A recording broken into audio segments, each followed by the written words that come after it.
Hello fans, I'm back again for another video. This evening I'm going to make a video on how to put caster wheels on the bottom of your end table.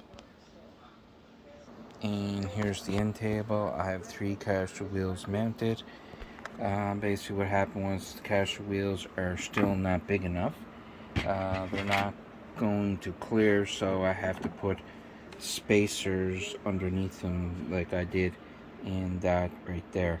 So what I did is I took the nut off that and I put that underneath each caster.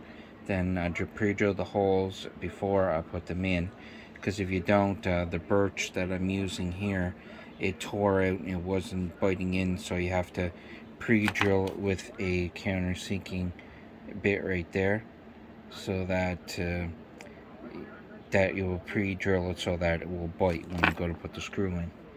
And the package comes with screws, and I'm not using the washers because of what's going on. And basically over here I'll show you. So you take your caster wheel,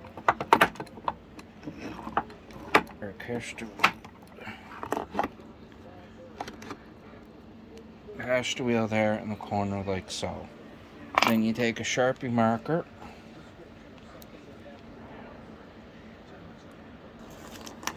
and then I pre-marked each hole. I'm only doing 3.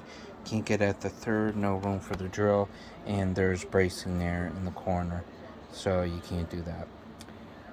So we move that out, and then I'm going to countersink the screw holes now and make the holes. Now all 3 holes are pre-drilled, and next thing I'm going to do is put the nuts underneath. There's the bolts over the holes. You can still see the pre-drilled holes, and then you put the caster wheel on top. And that's what it looks like. The caster wheel's on top. Now I'm going to put up another bolt on top of each 3 holes.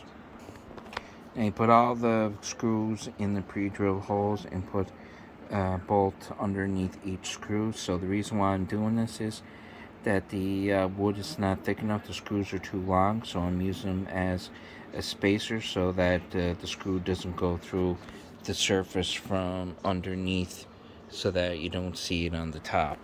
Because if you not make sure that if the screws are too long, it'll go right through your surface and it'll ruin your surface, and basically it'll look it won't look the best. So you want to avoid that. You want to make sure you get the right length screws, but this is what came with the kit, so this is what I'm going to use. Now I'm going to drill them all in. Now it's all screws in, and I got the other 3 done, so we got 4 in total completed. Just going to clean it up and we'll flip it over and we'll see what it looks like and how it works. And this is what it looks like with all the screws and bolts and everything cleaned up.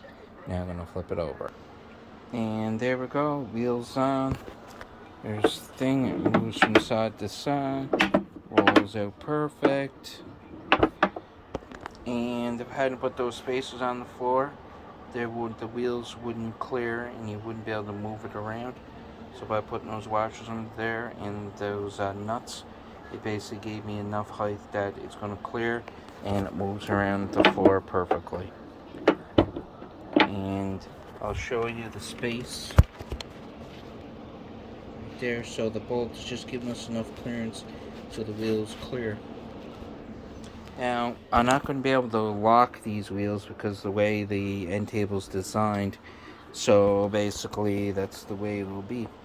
But, you won't have to worry about easy to move. Now, don't have to worry about have to try to take everything out the drawer and everything out, which is just so inconvenient. This way you can just pull it in and out anytime you want. If you like this video, hit like and subscribe. And I could use the support, and any type of support would be great by subscribing. You could use all the subscribers I can. And that's everything. And have a good evening.